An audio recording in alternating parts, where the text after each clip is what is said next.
Ak nechcete po 30-ke vstávať z postele ako suchá vetva, alebo už v tejto fáze života ste, je na čase premýšľať o kvalitnom sedení.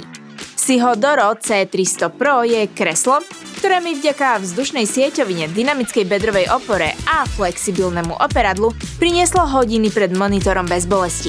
Avšak skôr, než si toto bed resting zariadenie budete môcť naplno užiť, musíte si ho sami poskladať.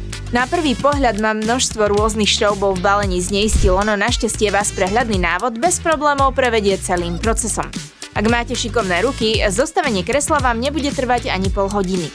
Prvé, čo si človek na stoličke všimne, je vzdušný poťah zo sieťoviny kombinovanej s talianskym zamatom DuPont TPEE, ktorý predchádza prepotenému sedeniu a materiál sa navyše dobre prispôsobí každému pozadiu. Operadlo možno nastaviť do 4 výšok a taktiež nakloniť. K dispozícii sú 3 polohy: 105, 120 a 135 stupňov.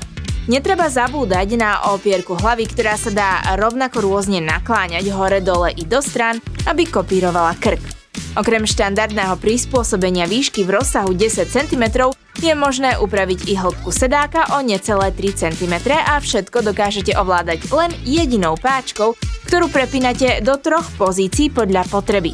6D opierky rúk ponúkajú široký rozsah polôh vodorovne dovnútra aj von a špecialitou je, že sa dajú vyklopiť nahor.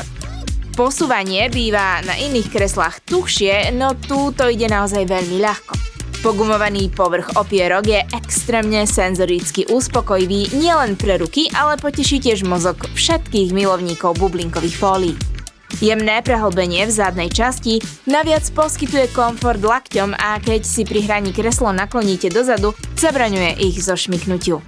Celkovo sú však opierky posadené trochu vyššie, takže si radšej nezabudnite premerať výšku vášho stola.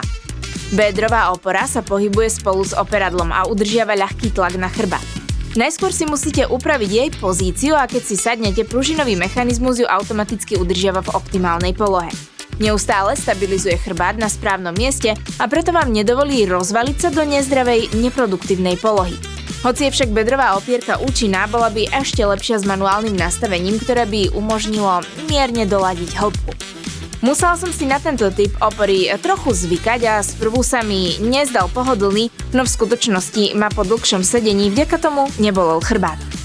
Základňu kresla tvorí kovová hviezdica, ktorá drží pomerne pevnú byteľnú konštrukciu. Nosnosť kresla sa udáva až do 136 kg, takže trochu záťaže znesie a rozšírené rozmery potenciálne sadnú rôznym typom postav. Celkovo samo váži niečo okolo 25 kg. Vo výsledku sa teda Sihodoro C300 Pro výborne prispôsobuje telu a umožňuje zadnej časti dýchať, čo sa s prichádzajúcim letom skvele hodí. Poskytuje teda solidnú sadu funkcií a flexibilné použitie, preto ide za mňa o spoľahlivú voľbu nielen pre hráčov, ale tiež každého, kto za obrazovkou presedí dlhé hodiny.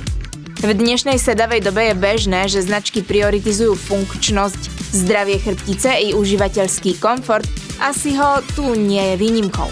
Výrobca zdôrazňuje vlastný výskum, patentové riešenia i testovanie, čo by samo o sebe mohlo znieť ako klasická marketingová prúpovídka, ale pri Doro C300 sa tieto ambície premieňajú na praktické a naozaj široké možnosti nastavenia, pružnú bedrovú oporu a konštrukciu navrhnutú tak, aby človeku naozaj uľavila od nepohodlia.